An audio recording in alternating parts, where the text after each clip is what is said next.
दंडवत प्रणाम. मी सतीश दादाजी अमृते, अमृत प्रवर्तक समूह संचालक प्रवाचक. प्रथमतः या मार्गाचे अधिकार दत्तात्रय प्रभूंच्या चरणी प्रणिपात करतो. गोपालकृष्ण महाराज यांच्या चरणी विनम्र अभिवादन करतो. कैवल्यवासी गुरुमाता तपस्विनी भामाता जी अमृते अंतःकरणामध्ये आठवण करतो. विद्यागुरु व आदरणीय तडवणीवासी बाबांना दंडवत प्रणाम. आदरणीय तामसनेवासी दादांनाही दंडवत प्रणाम. अमृत प्रवर्तक या ग्रुपमध्ये सहभाग असलेल्या सर्व अच्युत गोत्रियासी दंडवत प्रणाम. अमृत प्रवर्तक व्हॉट्सअप नंबर आणि कॉलिंग नंबर आहे 94 052 75 075. आपण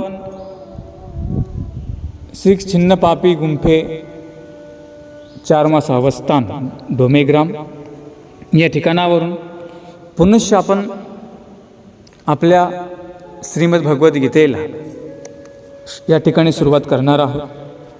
आपण गीतेचा दुसऱ्या अध्यायामधला 11वा श्लोक आपण आज पाहणार आहोत. आपण 10व्या श्लोकामध्ये बघितलं की जो अर्जुन होता, हा अर्जुन भगवंताला म्हणतो की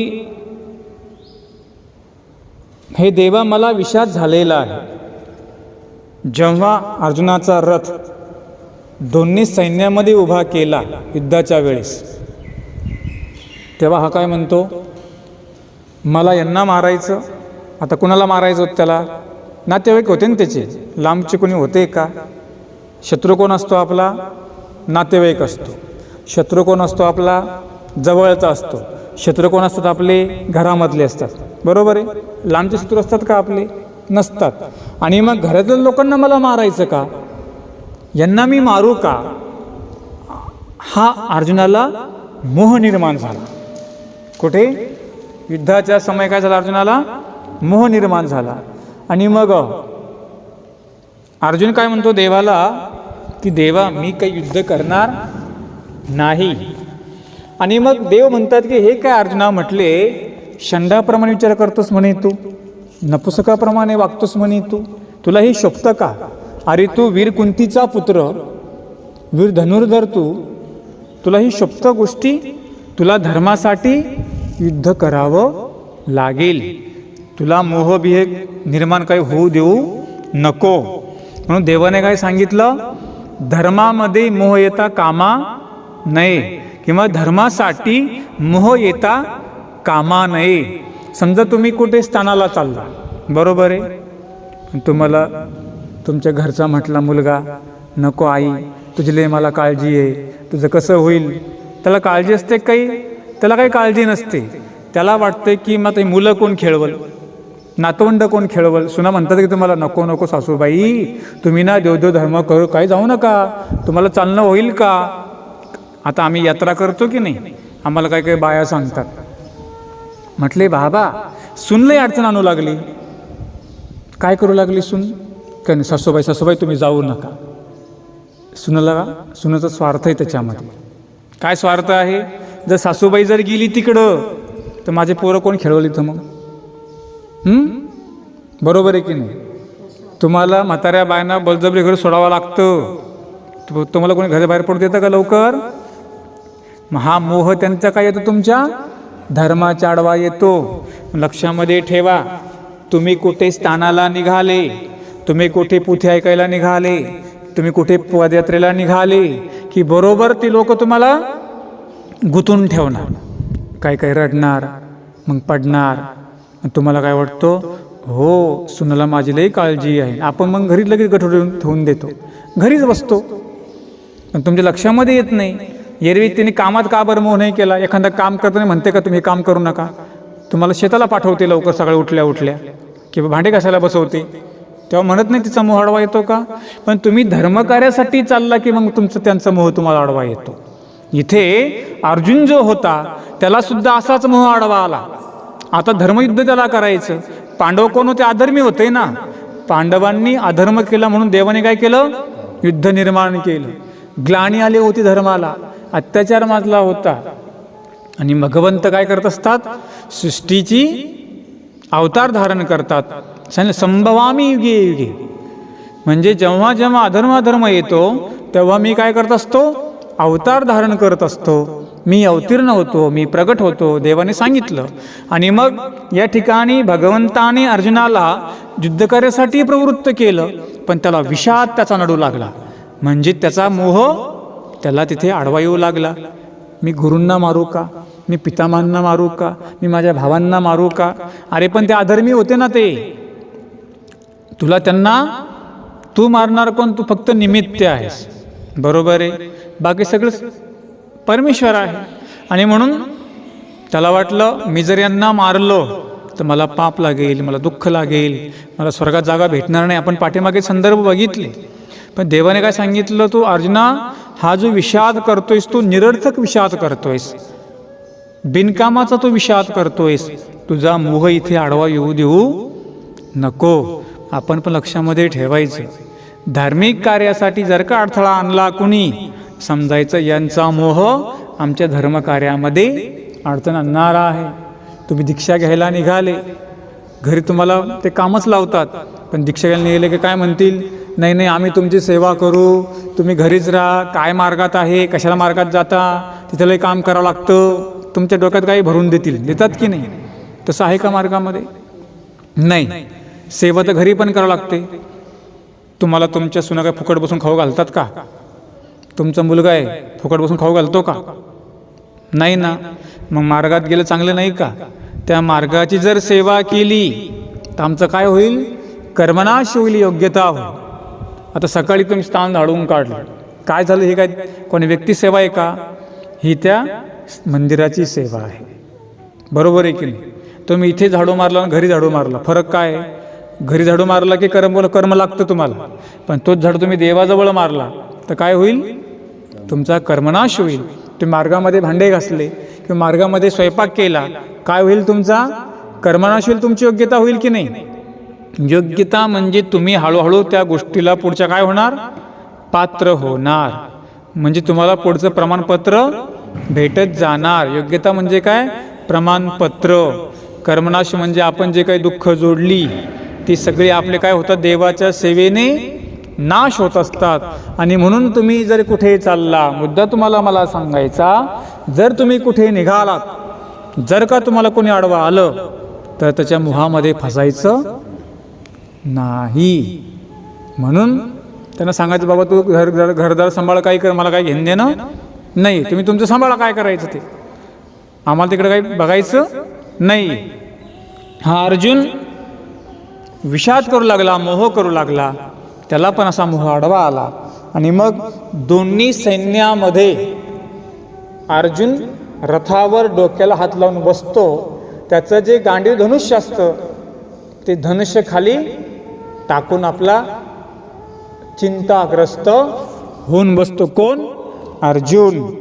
आणि मग अशा प्रकारे दोन्ही सैन्यामध्ये रथामध्ये बसलेल्या अर्जुनाला आता भगवंत हसत हसत काय म्हणतात? आपण हे पुढच्या श्लोकामध्ये बघूया. आपण पहिला श्लोकाचा उच्चारण करू.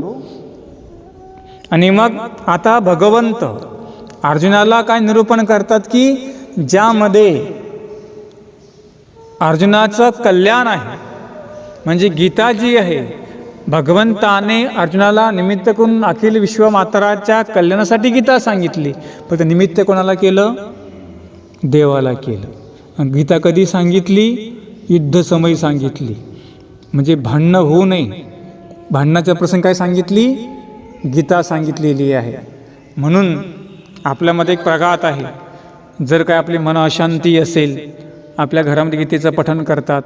वास्तुशांती असेल, गीतेचं पारायण करतात. एवढंच काय, एखादा व्यक्ती सरला तेव्हासुद्धा काय करतात? गीता पारायण करतात. मग तेव्हाच करावं का? फक्त दररोजसुद्धा आपण गीतेचा वाचली पाहिजे. मग आपली जी मुलं आहेत त्यांना संस्कार शिबिरं भरतात, त्या शिबिरामध्ये पाठवून त्यांची किंवा त्यांना सुट्टीमध्ये मार्गामध्ये ठेवून त्यांना ही गीता पठण करता आले पाहिजे. फक्त असं नाही की काही संकटाला म्हणजे गीता वाचायची, अंतिम विधी असलं म्हणजे गीता 15 अध्याय म्हणायचं, असं नाही आहे.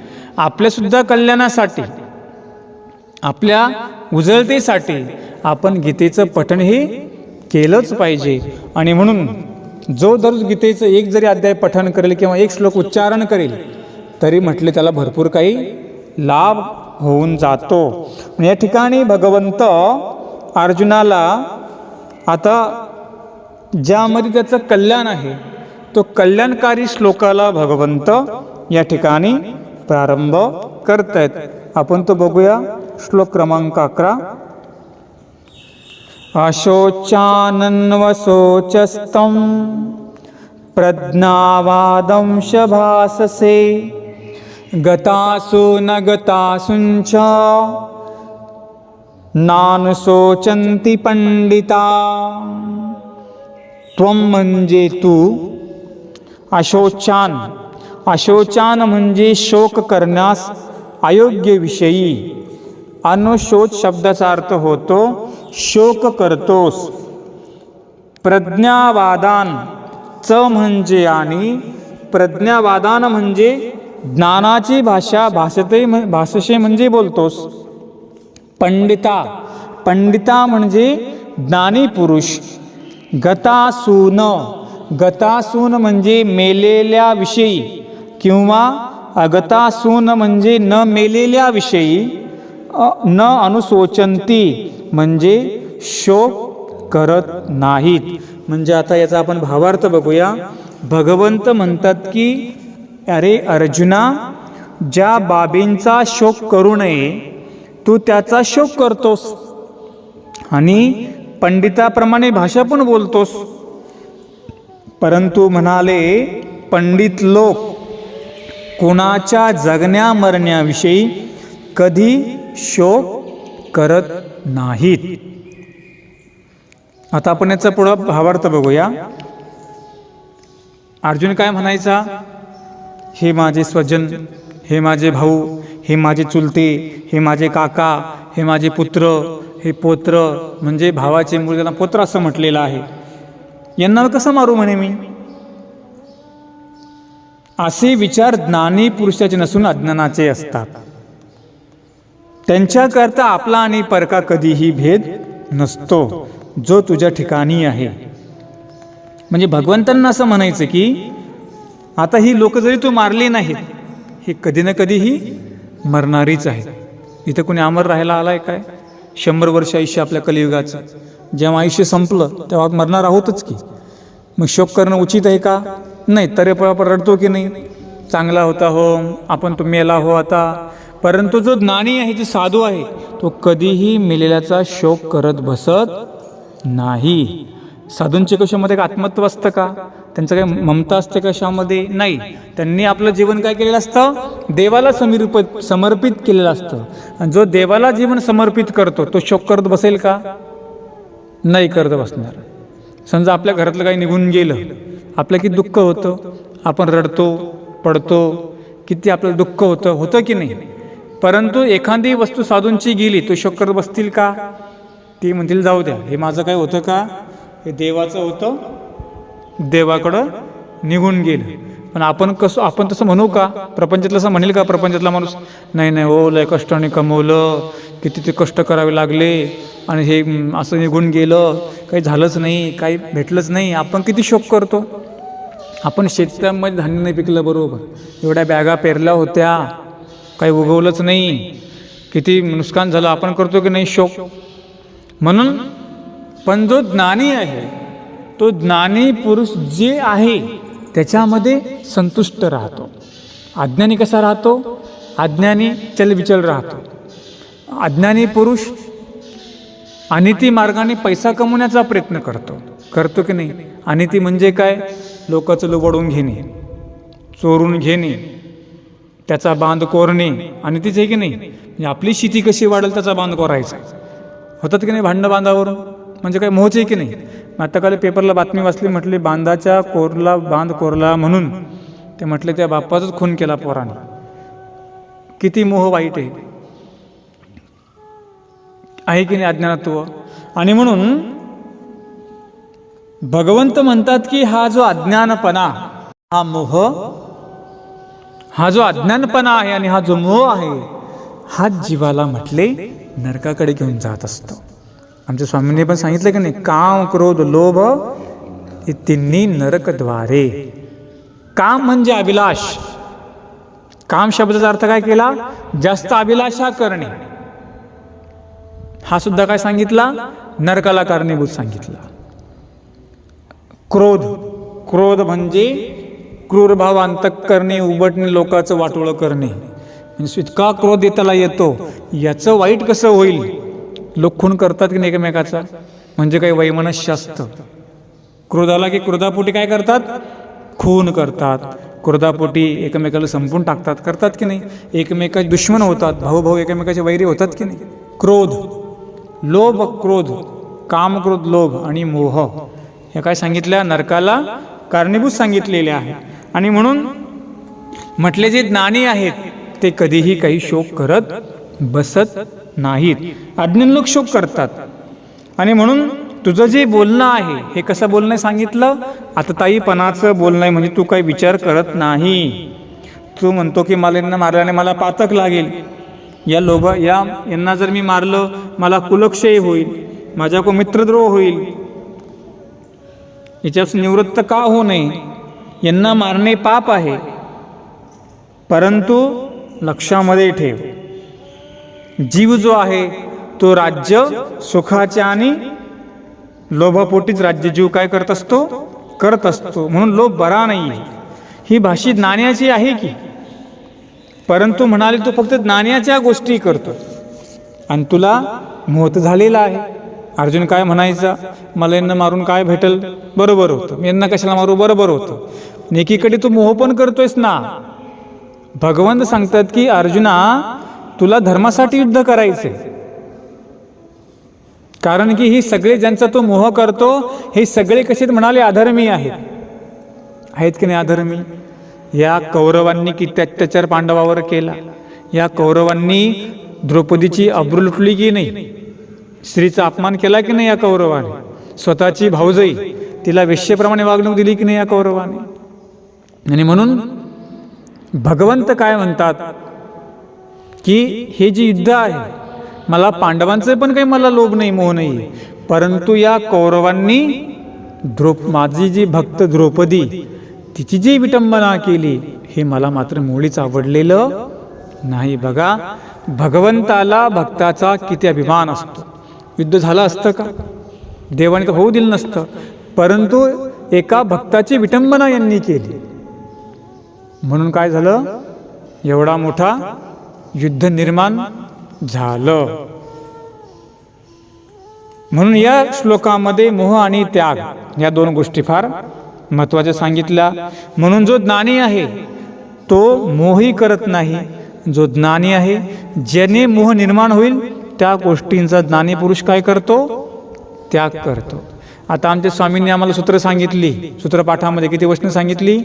26 वचने सांगितली. घर त्यागा, राष्ट्र त्यागा, नातेवाईक त्याग करून द्या, मुलं बाळ यांचा त्याग करा. काय करायला सांगितलं देवाने? पहिला त्याग करायला सांगितला. स्वदेश संबंध सगळ्यांचा देवाने काय करायला सांगितला? त्याग करायला सांगितलेला आहे. आणि जोपर्यंत हा जीव त्याग करत नाहीये तोपर्यंत देव म्हणतात की मी तुला भेटणार नाही. त्यागा शांती रणंतरम. आता तुम्ही घरून त्याग करून आले की नाही 7 दिवसासाठी इथे, कमीत कमी चला बघा तिथे आपल्याला सेवा करायला भेटेल का, निरूपण ऐकायला भेटेल. थोडेफार 5 जणी तुम्ही 5 जणी आले का? बाकीचे घरीच थांबलेले हो की नाही? ते तिथेच ऐकू लागले ऑनलाईन. पण त्यांना इथं आलं का? स्थानाजवळ इथं आलं का? त्यांना नाही. म्हणजे घरात त्यांना पकडून ठेवलं, त्यांना त्याग नाही करता आला. अनेक समस्या त्यांच्याकडे, त्यांना तो त्याग नाही करता आला. म्हणून ज्यांनी त्याग केला तेच काय झाले? इथे येऊ शकतात, धर्म प्राप्त करू शकतात. म्हणून जो ज्ञानी पुरुष आहे तो तर प्रपंचाचा त्याग करतो आणि दुसरी गोष्ट तो मोह कधीही करत नाही. याला म्हणतात ज्ञानाचे कार्य. आणि म्हणून जो पंडित आहे तो मरणाविषयी किंवा जगणाऱ्याविषयी कधी शोक करीत बसत नसतात. म्हणजे अमुक व्यक्ती गेली, फार वाईट झालं, 4 दिवस जगली असती तर बरं झालं असतं. अमुक मनुष्य जिवंत आहे, त्याचे नातेवाईक वारले, आता याचं कसं होईल? काय करतो आपण? त्याची मोहाने काळजी करत बसतो. परंतु ज्ञानी पुरुष आहे तो कधीही अशा प्रकारची चिंता करत बसत नाही. आणि म्हणून एखादी व्यक्ती आता मेली, खूप चांगली होती ती, अज्ञान काय म्हणेल, अरे रे रे देवालीची क्यू नाही आली का बरं, एवढा चांगला माणूस देव कसा घेऊन गेले. कोण म्हणतो असं? अज्ञानी म्हणतो. ज्ञानी काय म्हणेल, जाऊ द्या, त्याचं आयुष्य संपलं होतं, तो देवाला आवडत झाला, तो निघून गेला, याच्यामध्ये काय शोक करत बसायचं.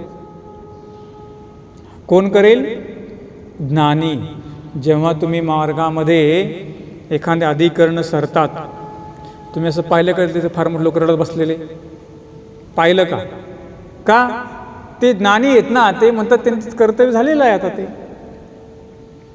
हां, रडतात का बरं? त्यांनी जीव लावला वा, त्यांनी आमचा उपकार आहे वा, म्हणून डोळ्यामध्ये अश्रू येतात की त्यांचे. परंतु ते मेले किंवा ते सरले म्हणून त्यांचा काही मोह आम्हाला नसतो. फक्त त्या गुरूंचा आपल्यावर उपकार आहे. तो गुरु गेला म्हणजे काय झालं? आमची कूपकाठी संपली, त्याचा आम्हाला आधार गेला, म्हणून थोडेफार ते डोळ्यामध्ये अश्रू येतात. परंतु ती व्यक्ती आम्हाला सोडून गेली, आमच्यातून निघून गेली, असा काही ज्ञानाला मोह नसतो. मग तुम्ही म्हणसाल की बाबा मार्ग तर रडताना दिसतातच की, ते रडतात म्हणजे त्यांचा काही स्वार्थ मोह नसतो. तुमचं प्रपंचातलं रडणं काय असतं? मोहाचं रडणं असतं, स्वार्थी रडणं असतं. आमचं जे रडणं आहे ते काय असतं? उपकाराचं असतं. म्हणजे त्यांनी आम्हाला वेदाला निमित्त, बोधाला निमित्त, त्यांनी आम्हाला अनुसरण दिलं, त्यांनी आम्हाला देव दाखवला, धर्म दाखवला, आमचे निमित्त आमचे निघून गेले, म्हणून त्याला काय असतं? एक प्रकारचं दुःख असतं. परंतु ते आम्हाला सोडून गेले, हे दुःख काही नसतं. आम्ही निराधार झालो, हे दुःख काही नसतं. निराधार आहे का? देवाचा आधार आहे ना साधनवंताला. तो निराधार कसा असेल? बरोबर आहे की नाही? सृष्टीमध्ये जरी झालं तर आधार कोणाचा आपल्याला? देवाचा आहे. एखाद्या बाईचा पती मरण पावला, मग निराधार झाली का ती?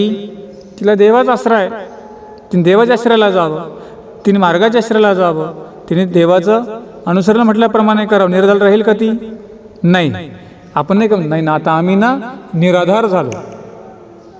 अरे तू निराधार कुठेस? तुम्हाला देवाचा आश्रय आहे ना.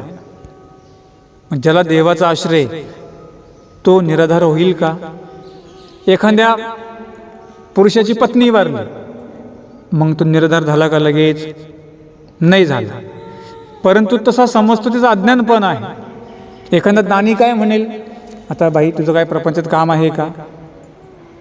चरित्रामध्ये आपण संदर्भ पाहतो, महादाईसा होत्या, उमाईसा होत्या, यांचे पती वारले, अनेक स्त्रियांचे पती वारले. यांनी काय केलं?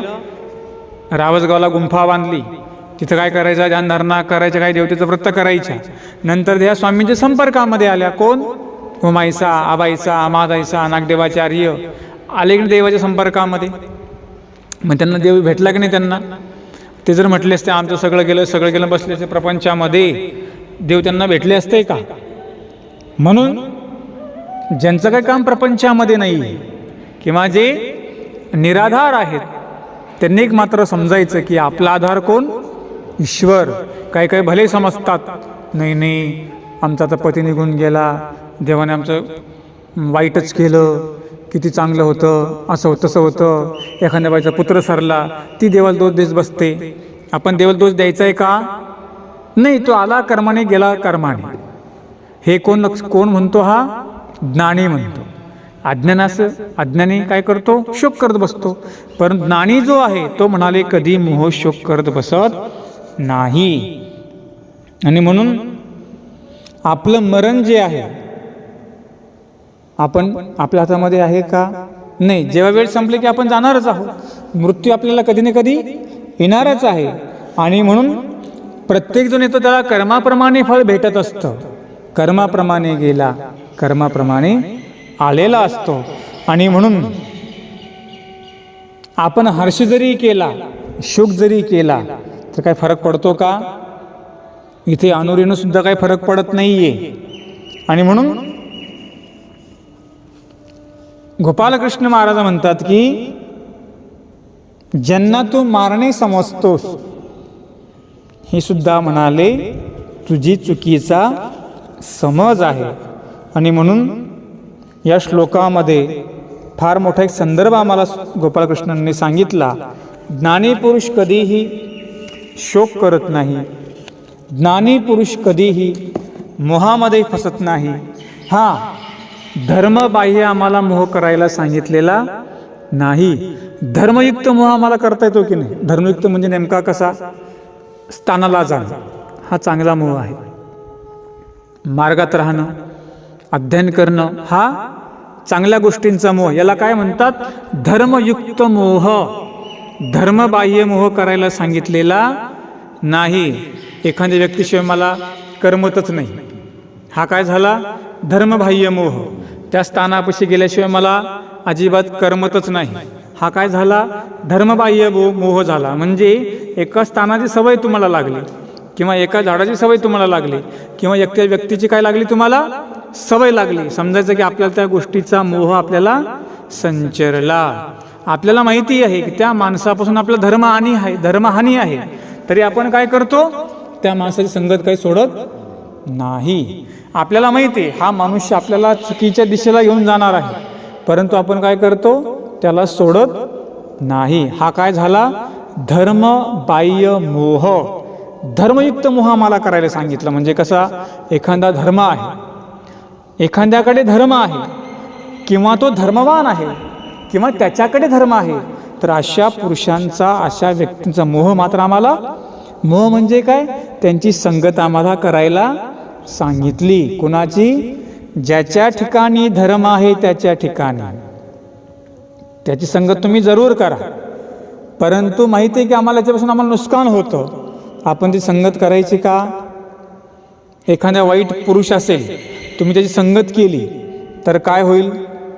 तुम्हाला लाभ भेटेल का हानी होईल? हानी होईल की नाही? आणि म्हणून जो ज्ञानी आहे तो काय करतो? या सृष्टीमधल्या कुठल्याही मोहाला फसत नाही. जो ज्ञानी आहे तो या प्रपंचातल्या कुठल्याही गोष्टीचा शोक करत बसत नाही. तो म्हणतो कर्माने आला आणि कर्माने जाणार. आपण आपलं कर्तव्य कर्म करत राहा. आणि म्हणून आपण समजायचं नाही की ज्यांनी आम्हाला पैदा केलं तेच आमचं सर्वस्व, ज्या मुलाला आमचं लहानचं मोठं केलं तोच आमचा सर्वस्व, असं आपण समजत बसायचं नाही. ज्याला देव प्राप्त करायचा त्याने प्रपंचाचा, संबंधाचा मोह आणि त्याग आम्हाला करायला सांगितला. स्वामींनी जी 26 सूत्र सांगितली तेच गोपालकृष्ण महाराजांनी हेच प्रमाण आम्हाला या श्लोकामध्ये सांगितलं. कुठल्या? या गीतेच्या श्लोकामध्ये आम्हाला सांगितलेलं आहे. म्हणून श्लोक क्रमांक 11 इथे आपण पाहत असताना संदर्भ बघितला की शोक पंडित लोक, ज्ञानी लोक निरर्थक गोष्टींचा, निरर्थक पदार्थांचा शोक करत बसत नाही, त्याचा मोह धरत बसत नाही. पण जो अज्ञानी आहे शोकही करतो आणि मोहही करतो आणि मोहामध्ये फसतो. आता तुम्ही जरी आहे प्रपंचामध्ये कसे फसले? शोकाने आणि मोहाने फसले. तुमची घराच्या बाहेर पडलं तर यांचं कसं होईल? हे तुम्हाला मोह. बरोबर आहे. जर तुम्ही कुठं निघून गेले तर ते बाकीचे शोक करत बसतात. करतात की नाही? शोक म्हणजे का फक्त मेल्यावर रडणे नाही, शोक जिवंतपणे पण करतात की नाही? तो ते चांगले होते, ते आम्हाला सोडून गेले हो, त्यांनी दीक्षा घेतली हो, आमचं कसं होईल हो, असं म्हणतात की नाही? अरे त्यांनी दीक्षा घेतली, तुझं चांगलंच होणार आहे ना, तुझं काय वाईट होणार आहे का? पण काय करतात घरातले बिनकामी? निरर्थक आपला मोह करतात आणि आपण पण त्यांच्या रडण्यामध्ये अडकतो, त्यांच्या चोंबड्या शब्दामध्ये आम्ही अडकतो, त्यांच्या मोहामध्ये आम्ही फसतो. म्हणून जो जाणकार आहे तो किती रडा म्हणतो, बाबा मी माझं आता छप्पणी आली, छप्पणी देवाने मला सांगितलं किंवा माझं कर्तव्य प्रपंचातलं झालं, आता मला देवाकडे गेलं पाहिजे. अशा प्रकारचे काय करतात ते? जो ज्ञानी आहे तो सारासार विचार करून घराच्या बाहेर पडतो. ज्याला ज्ञान आहे पण मोहामध्ये फसला तो मात्र प्रपंचामध्ये गुंतून बसतो. आणि म्हणून हे संदर्भ श्लोकामध्ये आम्ही बघितले. म्हणून देवाला प्रार्थना करा, देवा अर्जुनासारखा बिनकामाचा मोह आमच्यामध्ये येऊ देऊ नको, बिनकामाचा शोक आम्हाला करता आला नाही पाहिजे. असे आपण देवाला काय करायची? प्रार्थना करायची. आणि श्लोक क्रमांक पुनश्च आपण एकदा उच्चारण करूया. श्लोक क्रमांक 11. श्रीभगवानुवाच अशोचानन्वशोचस्त्वं प्रज्ञावादं च भाससे गतासु न गतासुंच नानुशोचन्ति पंडिता नानुशोचन्ति पंडिता नानुशोचन्ति पंडिता। दंडवत प्रणाम। त्याचप्रमाणे श्री क्षेत्र डोमेग्राम या स्थानाच्या संरक्षणासाठी ज्यांनी ज्यांनी आमच्या पूर्वसुरांनी ज्यांनी या स्थानांचं जोपासना केली त्या सर्व आचार्यांची अंतःकरणामध्ये आठवण करतो। त्याचप्रमाणे अधनश्रद्धेय आचार्य प्रवर अच्युत गोत्राचार्य कैवल्यवासी महाराष्ट्र अधिकरण अधनश्रद्धेय औरंगाबादचे बाबाजी बाबांचे अंतःकरणामध्ये आठवण करतो। त्याचप्रमाणे ज्यांचं फार मोठं संयोग आहे असे अधनश्रद्धेय संतोष मुनीजी शास्त्रीजी उर्फ कैवल्यवासी अधनश्रद्धेय नागराज बाबाजी श्री क्षेत्र गुंफा आश्रम संचालक बाबांची अंतःकरणामध्ये आठवण करतो। पूर्व आचार्यांची अंतःकरणामध्ये आठवण करतो आणि आजचं निरूपण या ठिकाणी थांबवतो। ज्यांना अमृत प्रवर्तक ग्रुपमध्ये सहभागी व्हायचं असेल त्यांनी 94 052 75 त्या नंबरला कॉल करा, मेसेज करा। जे जिज्ञासू आहेत, जे खरोखर अर्थवंत आहेत त्यांनी संपर्क करा, ग्रुपमध्ये सहभागी व्हा। एवढंच सांगतो। दंडवत प्रणाम।